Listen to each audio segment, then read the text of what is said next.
2025년 빌딩 시장을 정확하게 예측하는 것은 상당히 어렵지만 과거를 알아야 미래가 보인다라는 말이 있듯이 우리가 먼저 2024년 시장이 어땠는지를 돌아보는 것이 좀 중요하다고 생각합니다.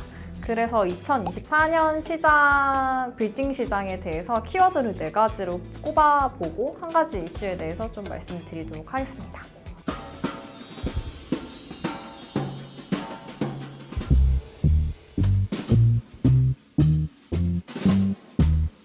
2024년도를 대표할 만한 빌딩 시장의 첫 번째 키워드는 공실 리스크입니다.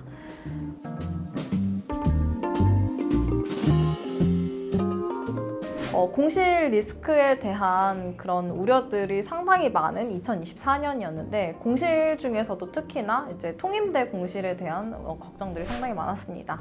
네, 통임대라고 하는 거는 일반적으로 그러니까 건물 전체를 한 임차인이 쓰는 거잖아요.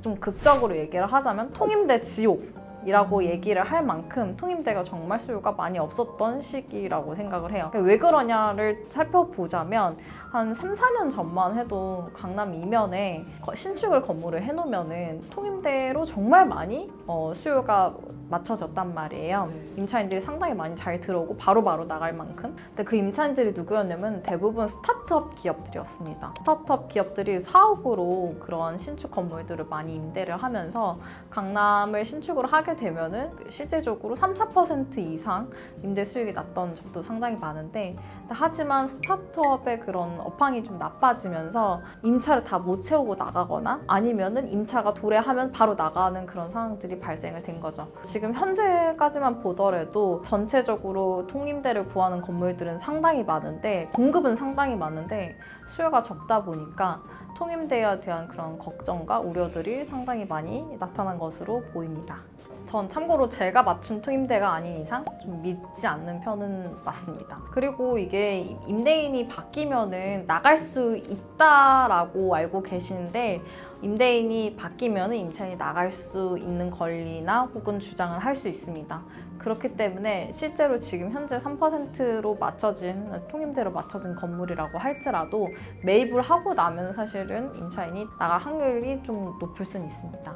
그렇기 때문에 건물을 좀 검토를 하실 때 좀 잘 보시는 게 중요해요. 최근에 매각 사례 중에 저희도 예전에 이분이 22년에 63억에 매입을 하시고 24년 초에 이거를 59억에 매각을 하셨잖아요. 그 매도인 분들도 그게 예전에는 통임대로 맞춰져 있었다가 본인이 매입했다가 바로 임차인이 나가는 경우가 생겨가지고 이자 부담이 상당히 많이 돼서 이제 건물을 오히려 마이너스로 매각한 사례가 있습니다. 그래서 저희가 얘기하는 그 사례뿐만 아니라 다양한 그런 사례들이 있다 보니까 통임대에 대한 걱정과 우려, 그런 공실 리스크들이 상당히 많은 한 해였다라고 말씀드릴 수 있어요.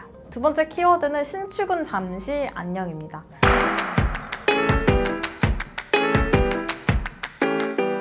극적으로 얘기를 하자면 디벨로핑의 전성기가 좀 막을 내렸다라고 얘기해 드릴 수 있을 만큼 신축에 대한 수요들이 많이 줄었습니다. 이게 왜 그러냐를 얘기를 해보면 신축 비용이 상당히 많이 폭등한 게 첫 번째 이유인데 땅 가격도 높은데 원자재 가격 그리고 이제 인건비도 상당히 높아지니까 예전에는 평당 신축을 얼마에 할 수 있어요? 라고 물어보면 평당 저희가 600에서 700만 원에 할 수 있어요 라고 말씀을 드렸죠.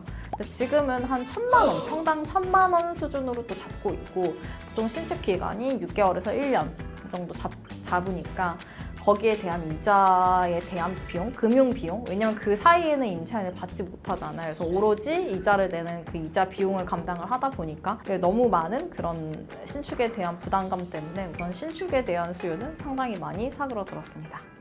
매물이 쌓여 있을 뿐만 아니라 통임대가 들어오지 않으니까 임차인도 없는 공실 상태로 남아있는 건물들이 생각보다 많이 남아있긴 합니다. 세 번째 핵심 키워드는 매물의 양극화입니다.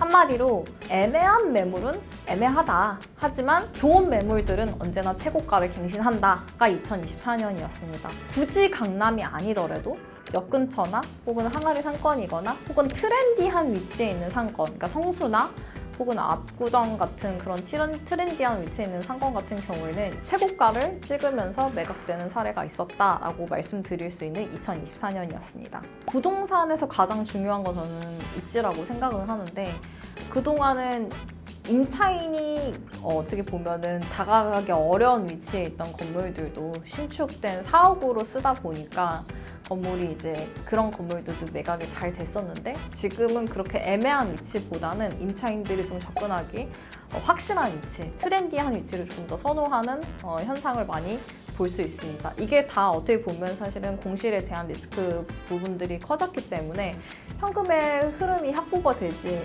않고 언제나 계속 건물의 공실을 사실 놔둘 수는 없잖아요. 그렇다고 해서 임대료를 확 깎을 수는 없으니까, 자산의 가치가 임대료랑은 또 건물 같은 경우에는 연관이 돼 있으니까 임대료를 또 확 낮출 수도 없는 그런 상황이 계속 펼쳐지다 보니까 애매한 위치보다는, 특히나 오피스 상권보다는 확실한 상권을 조금 더 선호하는 그런 경향이 2024년에는 훨씬 더 뚜렷하게 나타났습니다.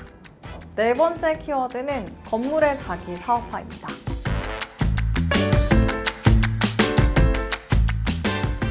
일반적으로 건물을 매입하면 임차인들로 채우잖아요.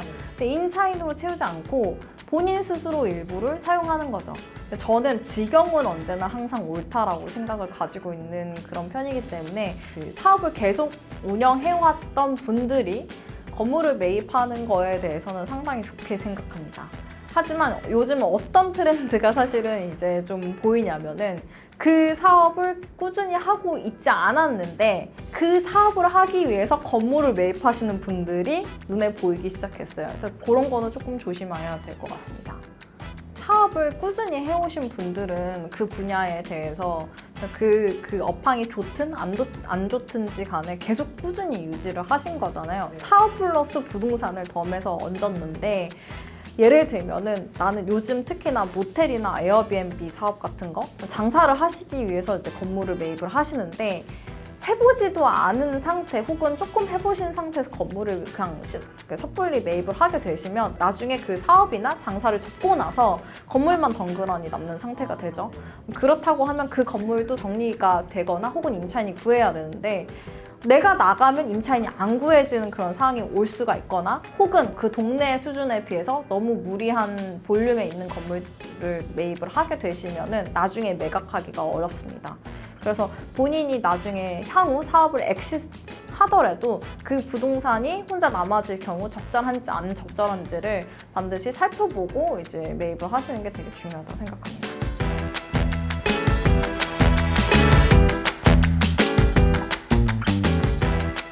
(2024년의) 이슈는 좀 규제와 완화, 이렇게 얘기를 해드릴 수 있는데,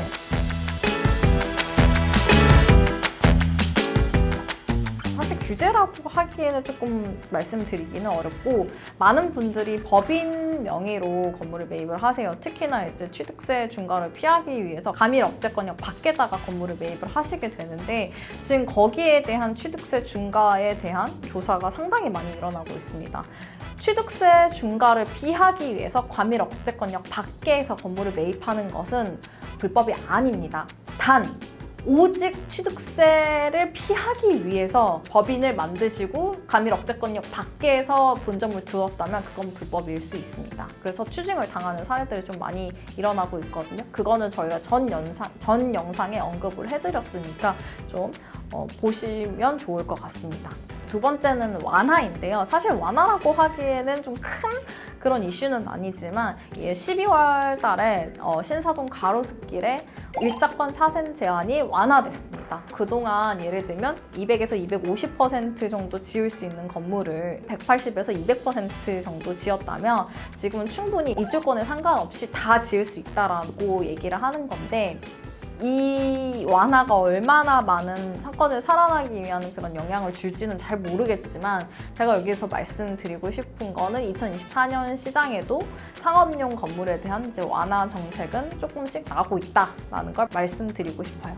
저는 2025년의 전망이 사실 올해랑 비슷하지 않을까라는 생각이 하고 있습니다. 그래서 첫 번째 말씀을 드리면 2024년과 동일하게 입지의 중요성이 대언급이 될 가능성이 가장 높죠.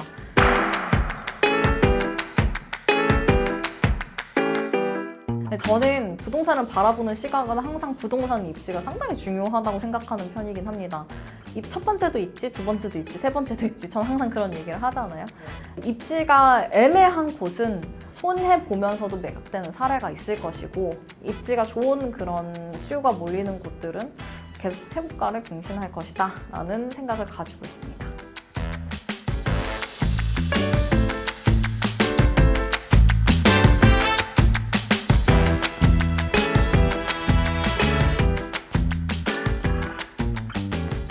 저는 레버리지가 어떨 것이다, 금리가 어떨 것이다 라고 얘기를 하기보다는 사실 레버리지 쓰는 비율을 조금 줄이는 것은 좀 적당하다고 생각합니다. 금리가 낮았던 시절에는 70%에서 80% 이상 레버리지를 받았다면 지금 같은 경우에는 본인의 그런 소득이 어느 정도 되는지를 좀 확인을 하시고 웬만하면 좀 보수적으로 가는 걸 좀 추천드리긴 합니다. 근데 이 레버리지라는 게 결국은 건물의 볼륨과 사이즈와도 연결이 돼 있는 거거든요.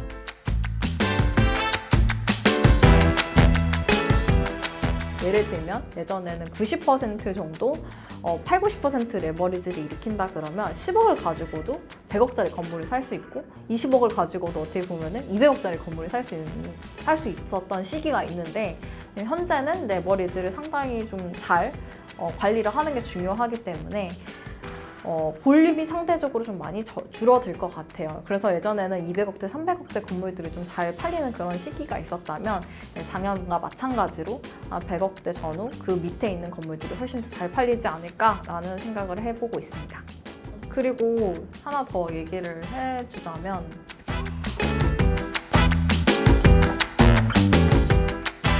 환율이 상당히 지금 많이 오르고 있잖아요. 1,450원대 이상을 돌파했다. 환율이 우선은 높아지게 되면 원자재 값이 사실 폭등을 합니다. 원자재 값이 폭등을 하게 되면은 신축에 대한 수요는 상당히 많이 더 줄 것으로 예상을 하고 있거든요.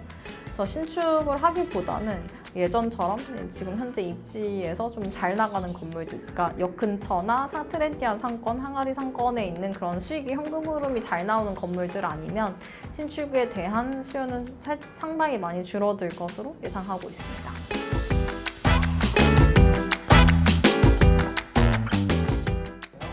저는 개인적으로는 제가 지금 내년이면 10년차 중개인이거든요. 오히려 2018, 2019, 2020년 시장이 조금 더 혼란스러웠어요. 왜냐면 그때 정말 무분별한 투자들이 많이 일어났다고 생각을 하거든요. 그러니까 주변 환경과 어울리지 않는 그런 건물들, 예를 들면 누가 봐도 저기는 빌라촌이고 누가 봐도 저기는 당연히 어떠한 사무실 위치보다는 주택으로 지어야 되지 맞는데 저걸 다 근생 건물로 지어버리고 그걸 또 매각이 되는 사례들이 상당히 많이 있었는데, 저는 개인적으로 그 시기 때 나는 그래도 부동산은 뭐니 해도 입지가 되게 중요한데 저 건물들이 왜 팔릴까라는, 저 가격에 왜 팔릴까라는 사실 생각들을 상당히 많이 하고 있었거든요. 그래서 저는 개인적으로 지금 현재 시기가 정석으로의 귀한, 이렇게 말씀드릴 수 있을 것 같아요. 무분별한 투자에 그냥 과열된 시기는 조금 이제 식어버리고, 식었고 다시 부동산의 원칙과 기준에 맞게 투자를 하는 그런 시기 아닐까라는 생각을 하게 됩니다. 그러면 부동산의 원칙이 뭐예요? 라고 얘기를 물어보시면 첫 번째는 입지라고 말씀드릴 수 있고, 두 번째는 건물을 매입하시는 투자의 목적성이라고 얘기를 해드릴 수 있어요. 사람마다 왜 투자하는지가 사실 각각 좀 다르잖아요. 내가 가지고 있는 돈도 다르고 내가 가지고 있는 레버리지도 다르고 내가 버는 수입도 다른단 말이죠. 그리고 내가 아는 그런 부동산의 위치도 서로 다 다르다고 생각해요. 어떤 분들은 이 A라는 부동산을 보고 매입을 바로바로 하시고 괜찮다고 생각하시는데, 이 투자의 원칙, 본인이 어떤 건물을 매입하시고 싶은지를 모르시게 되면은 사실 상당히 많이 휩쓸려 다닌단 말이에요. 그러면 실제로 좋은 금매가 나타나게 돼도 그게 본인이 알아볼 수 있는 눈이 없게 됩니다. 그래서 첫 번째는 입지를 말씀드렸고, 두 번째는 본인이 어떠한 목적성을 가지고 있는지, 어떠한 레버리지를 일으킬지에 대해서 좀 다시 한번 생각해 보시는 기회가 되시길 바라겠습니다. 이제 2024년이 정말 얼마 남지 않았습니다. 여러분, 부동산 투자하시는 분들이 내년을 좀 2025년에 대해서 좀 많이 궁금해 하실 것 같아서 올해를 좀 잘 정리해보자는 의미에서 2024년의 키워드를 좀 꼽아봤습니다. 오늘 영상이 부동산 투자를 하시는 분들한테 좀 많이 도움이 되시고 실질적인 좀 인사이트가 되었으면 좋겠습니다. 구독과 좋아요, 알림 설정 꼭 부탁드리고 다음에 다른 영상으로 찾아뵙겠습니다. 감사합니다.